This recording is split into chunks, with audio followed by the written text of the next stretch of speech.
Unidad de Cambio Climático del Ministerio de Ganadería, Agricultura y Pesca advirtió sobre los beneficios y perjuicios que supone un año niño para la producción agropecuaria de nuestro país. El asesor en la materia de la cartera, el ingeniero agrónomo Walter Ollanzábal, indicó que un exceso hídrico tendrá un impacto contrario en la agricultura y en la ganadería.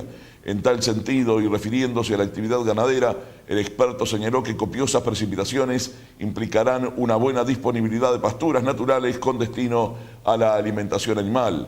En lo que respecta a la actividad agrícola, Ollanzábal dijo que las lluvias beneficiarán a los cultivos de soja y maíz, mientras que traerán problemas sanitarios para el trigo. Nuestro clima está bastante asociado con los fenómenos de Niño, Niña o año neutro en el Océano Pacífico Central. Es decir, que en Uruguay saber cómo se está comportando la temperatura en una zona particular del Océano Pacífico es una información importante, porque influye sobre las expectativas en cuanto a la cantidad de precipitación que podemos tener en la primavera y sobre todo en la primavera tardía. En los años Niño hay una probabilidad mayor de que en primavera y en primavera ya tirando hacia el verano, al norte del país la lluvia sea mayor que la normal o la promedio.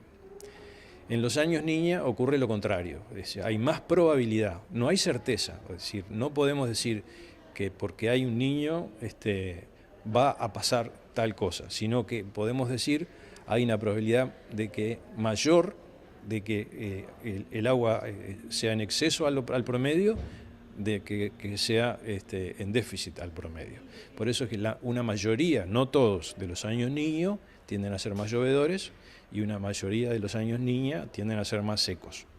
Eso tiene mucho impacto sobre los cultivos, sobre la productividad del pasto, y por lo tanto afecta a rubros muy importantes como la agricultura cerealera, la soja o la producción de carne. Entonces, ahora podemos esperar que es más probable que la próxima primavera no falte el agua al norte del Río Negro.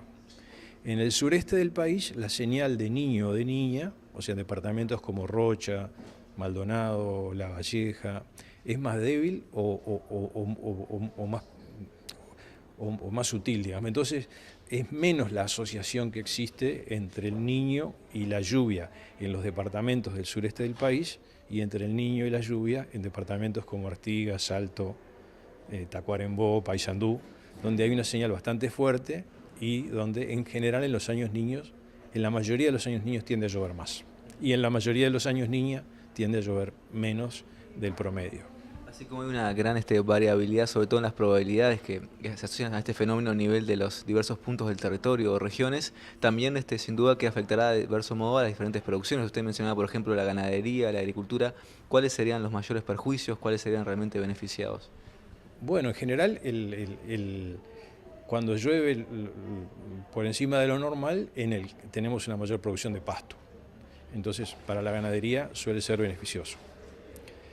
En el caso de la agricultura, es beneficioso para los cultivos de verano, por ejemplo, para el maíz, que es un cultivo que es muy delicado o muy sensible al déficit de agua durante la floración, que ocurre generalmente noviembre, diciembre. En el caso de la soja es más plástica, es decir, que puede sufrir un periodo de falta de agua, pero después tiene capacidad de compensar y de recuperarse, y lo hemos visto en anteriores años Niña, digamos, esa capacidad que tiene la soja de compensar con crecimiento lo que fue un déficit.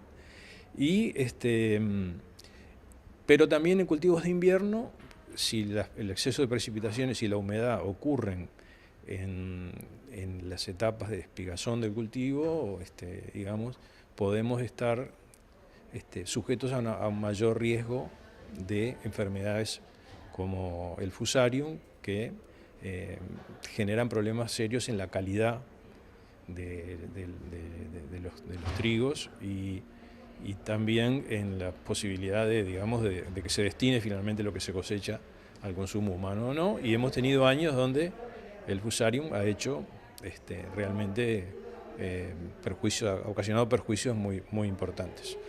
Por lo tanto, hay que estar más atentos, digamos, a esto. El INEA publica una alerta que ayuda a los productores a saber con cierta anticipación cuándo hay condiciones predisponentes de humedad en el follaje y temperatura como para que se desarrolle la enfermedad, y eso facilita tomar algunas medidas preventivas.